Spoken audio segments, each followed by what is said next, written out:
Praise the Lord. നെഹമ്യാവിൻ്റെ പുസ്തകം 12-ാം അധ്യായം അതിൻ്റെ 1 മുതൽ 47 വരെയുള്ളതായ വേദവാക്യങ്ങൾ. ശെയൽത്തിയേലിൻ്റെ മകനായ സെരുബ്ബാബേലിനോടും യേശുവയോടും കൂടെ വന്ന പുരോഹിതന്മാരും ലേവ്യരുമാവിത്: സെരായാവ്, യിരെമ്യാവ്, എസ്ര, അമര്യാവ്, മല്ലൂക്ക്, ഹത്തൂശ്, ശെഖന്യാവ്, രഹൂം, മെരേമോത്ത്, ഇദ്ദോക്ക്, നഥോയി, അബിയാവ്, മിയാവിൻ, മയദ്യാവ്, ബിൽഗ, ശമയ്യാവ്, യോയിരാബ്, യോയാരീബ്, യദായാവ്, സല്ലു, ആമോക്ക്, ഹിൽക്കിയാവ്, യദായാവ് ഇവർ യേശുവയുടെ കാലത്ത് പുരോഹിതന്മാരുടെയും തങ്ങളുടെ സഹോദരന്മാരുടെയും തലവന്മാരായിരുന്നു. ലേവ്യരോ യേശുവ, ബിന്നൂവി, കദ്മിയേൽ, ശെരബ്യാവ്, യഹൂദ എന്നിവരും സ്തോത്രഗാന നായകനായ മഥന്യാവും സഹോദരന്മാരും അവരുടെ സഹോദരന്മാരായ ബക്ബുക്യാവും ഉന്നോവും അവർക്ക് സഹകാരികളായി ശുശ്രൂഷിച്ചു നിന്നു. യേശുവ യോയാക്കീമിനെ ജനിപ്പിച്ചു. യോയാക്കീം എല്യാശീബിനെ ജനിപ്പിച്ചു. എല്യാശീബ് യോയാദയെ ജനിപ്പിച്ചു. യോയാദ് യോനാഥനെ ജനിപ്പിച്ചു. യോനാഥാൻ യദൂവയെ ജനിപ്പിച്ചു. യോയാക്കീമിൻ്റെ കാലത്ത് പിതൃഭവന തലവന്മാരായിരുന്ന പുരോഹിതന്മാർ: സെറായാകുലത്തിന് മെരയ്യാവ്, യിരെമ്യാകുലത്തിന് ഹനനിയാവ്, എസ്രാകുലത്തിന് മെശുല്ലാം, അമര്യാകുലത്തിന് യഹോഹാനാൻ, മല്ലൂക്ക് കുലത്തിന് യോനാഥാൻ, ശെബന്യാകുലത്തിന് യോസെഫ്, ഹാരീം കുലത്തിന് അദ്ന, മെരായോത്ത് കുലത്തിന് ഹെൽക്കായി, ഇദ്ദോ കുലത്തിന് സക്കരിയാവ്, ഖിന്നതോൻ കുലത്തിന് മെശുല്ലാം, അബിയാകുലത്തിന് സിക്രി, മിന്യാമീൻ കുലത്തിനും മോവാദ്യ കുലത്തിനും പിൽദായി, ബിൽഗാകുലത്തിന് ശമ്മുവ, ശമയ്യാകുലത്തിന് യഹൂനാഥാൻ, യോയാരീബ് കുലത്തിന് മഥന്നായി, യദായ കുലത്തിന് ഓസി, സലായി കുലത്തിന് കല്ലായി, ആമോ കുലത്തിന് ഏബേർ, ഹിൽക്കിയാ കുലത്തിന് ഹസ്ബ്യാവ്, യദയാകുലത്തിന് നെഥനയേൽ, എലിയാശിബ്, യോയാദ്, യോഹന്നായി, യധൂവ എന്നിവരുടെ കാലത്ത്, ലേവ്യരെയും പാർസി രാജാവായ ദാരിവേശിൻ്റെ കാലത്ത് പുരോഹിതന്മാരെയും പിതൃഭവന തലവന്മാരായി എഴുതി വച്ചു. ലേവ്യരായ പിതൃഭവന തലവന്മാർ ഇന്നവരെന്നേ എല്യാശീബിൻ്റെ മകനായ യോഹന്നാൻ്റെ കാലം വരെ ദിനവൃത്താന്ത പുസ്തകത്തിൽ എഴുതിയിരുന്ന ലേവ്യരുടെ തലവന്മാർ ഹസ്ബ്യാവ്, ശെരബ്യാവ്, കദ്മിയേലിൻ്റെ മകൻ യേശുവ എന്നിവരും അവരുടെ സഹകാരികളായ സഹോദരന്മാരാരും പുരുഷനായ ദാവീദിൻ്റെ കൽപ്പന പ്രകാരം തരം തരമായി നിന്ന് സ്തുതിയും സ്തോത്രവും ചെയ്തു വന്നു. മഥന്യാവും ബക്ബുക്യാവും ഒബദ്യാവും മെശുല്ലാം, താൽമോൻ, അക്കൂബ് എന്നിവർ വാതിലുകൾക്കരികെയുള്ള ഭണ്ഡാരഗ്രഹങ്ങൾ കാക്കുന്ന വാതിൽക്കാവൽക്കാരായിരുന്നു. ഇവർ യോസാദാക്കിൻ്റെ മകനായ യേശുവയുടെ മകനായ യോയാക്കീമിൻ്റെ കാലത്തും ദേശാധിപതിയായ നെഹമ്യാവിൻ്റെയും ശാസ്ത്രിയായ എസ്രാ പുരോഹിതൻ്റെയും കാലത്തും ഉണ്ടായിരുന്നു.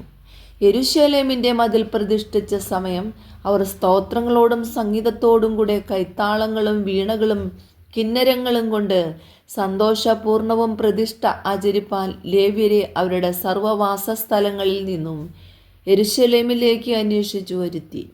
അങ്ങനെ സംഗീതക്കാരുടെ വർഗം യെരുശലേമിൻ്റെ ചുറ്റുമുള്ള പ്രദേശത്തു നിന്നും, നെതോഫാത്യരുടെ ഗ്രാമങ്ങളിൽ നിന്നും, ഫേത് ഗിൽഗാലിൽ നിന്നും,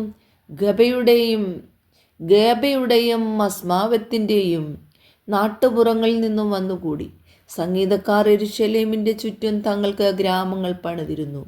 പുരോഹിതന്മാരും ലേവ്യരും തങ്ങളെ തന്നെ ശുദ്ധീകരിച്ചിട്ട് ജനത്തെയും വാതിലുകളെയും മതിലിനെയും ശുദ്ധീകരിച്ചു.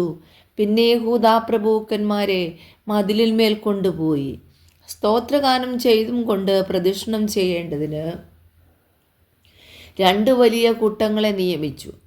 അവയിലൊന്ന് മതിലിന്മേൽ വലത്തുഭാഗത്ത് കൂടി കുപ്പവാതിൽക്കലേക്ക് പുറപ്പെട്ടു.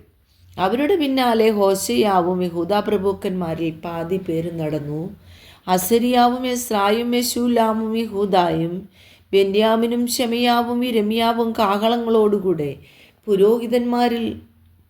പുരോഹിതപുത്രന്മാരിൽ ചിലരും, ആസാഫിൻ്റെ മകനായ സക്കൂരിൻ്റെ മകനായ മിഖായാവിൻ്റെ മകനായ മഥന്യാവിൻ്റെ മകനായ ശെമയ്യാവിൻ്റെ മകനായ യോനാഥാൻ്റെ മകൻ സക്കരിയാവും ദൈവപുരുഷനായ ദാവീദിൻ്റെ വാദ്യങ്ങളോടുകൂടെ അവൻ്റെ സഹോദരന്മാരായ ശെമയ്യാവ്, അസരിയേലും മിലലായിയും ഗലീലായിയും മായായിയും നെഥനയേലും യഹൂദായും ഹനാനിയും നടന്നു.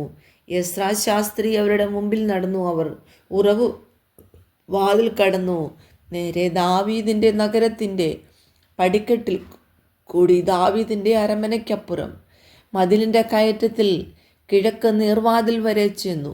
സ്തോത്രഗാനക്കാരുടെ രണ്ടാം കൂട്ടം അവർക്കെതിരെ ചെന്നു. അവരുടെ പിന്നാലെ ഞാനും ജനത്തിൽ പാതിയും. മതിലിന്മേൽ ചൂളഗോപുരത്തിന് അപ്പുറം വിശാല മതിൽ വരെയും എഫ്രൈം വാതിലിനപ്പുറം പഴയ വാതിലും മീൻവാതിലും ഹനനേലിൻ്റെ ഗോപുരവും ഹമ്മയാ ഗോപുരവും കടന്ന് ആട്ടുവാതിൽ വരെയും ചെന്നു. അവർ കാരാഗ്രഹവാതിൽക്കൽ നിന്നു. അങ്ങനെ സ്തോത്രഗാനക്കാരുടെ കൂട്ടം രണ്ടും ഞാനും എന്നോട് കൂടെയുള്ള പ്രമാണികൾ പാതി പേരും നിന്നു.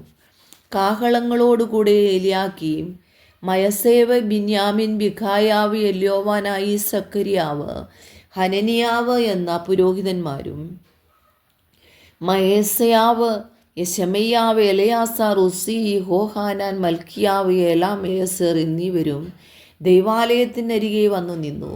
സംഗീതക്കാർ ഉച്ചത്തിൽ പാട്ടുപാടി. ഇസ്രാഹ്യാവ് അവരുടെ പ്രമാണിയായിരുന്നു. അവർ അന്ന് മഹായോഗങ്ങൾ അർപ്പിച്ചു, സന്തോഷിച്ചു. ദൈവം അവർക്ക് മഹാസന്തോഷം നൽകിയിരുന്നു. സ്ത്രീകളും പൈതങ്ങളും കൂടെ സന്തോഷിച്ചു. അതുകൊണ്ട് യെരൂശലേമിലെ സന്തോഷഘോഷം ബഹുദൂരത്തോളം കേട്ടു. അന്ന് ശുശ്രൂഷിച്ചു നിൽക്കുന്ന പുരോഹിതന്മാരെയും ലേവ്യരെയും കുറിച്ച് യഹൂദാജനം സന്തോഷിച്ചതുകൊണ്ട് അവർ പുരോഹിതന്മാർക്കും ലേവ്യർക്കും ന്യായപ്രമാണത്തിൽ നിയമിക്കപ്പെട്ട ഓഹരിങ്ങളെ പട്ടണങ്ങളോട് ചേർന്ന നിലങ്ങളിൽ നിന്ന് ശേഖരിച്ച് ഭണ്ഡാരത്തിനും ഉദർച്ചാർപ്പണങ്ങൾക്കുമുള്ള അറകളിൽ സൂക്ഷിക്കേണ്ടതിന് ചില പുരുഷന്മാരെ മേൽവിചാരകന്മാരായി നിയമിച്ചു. അവർ തങ്ങളുടെ ദൈവത്തിൻ്റെ ശുശ്രൂഷയും ശുദ്ധീകരണ ശുശ്രൂഷയും നടത്തി. സംഗീതക്കാരും വാതിൽക്കാവൽക്കാരും ദാവീദിൻ്റെയും അവൻ്റെ മകനായ ശലോമോൻ്റെയും കൽപ്പന പ്രകാരം ചെയ്തു. പണ്ട് ദാവീദിൻ്റെയും ആസാഫിൻ്റെയും കാലത്ത് സംഗീതക്കാർക്കൊരു തലവനും ദൈവത്തിന് സ്തുതിയും സ്തോത്രവുമായുള്ള ഗീതങ്ങളും ഉണ്ടായിരുന്നു. എല്ലാ ഇസ്രായേലും സെരുബ്ബാബേലിൻ്റെ കാലത്തും നെഹമ്യാവിൻ്റെ കാലത്തും സംഗീതക്കാർക്കും വാതിൽ കാവൽക്കാർക്കും ദിവസേന ആവശ്യമായ ഉപജീവനം കൊടുത്തു വന്നു. അവർ ലേവ്യർക്ക് നിവേദിതങ്ങളെ കൊടുത്തു. ലേവ്യർ അഹരോന്യർക്കും നിവേദിതങ്ങളെ കൊടുത്തു. ഈ വചനങ്ങളാൽ ദൈവം എല്ലാവരെയും ധാരാളമായിട്ട് അനുഗ്രഹിക്കട്ടെ.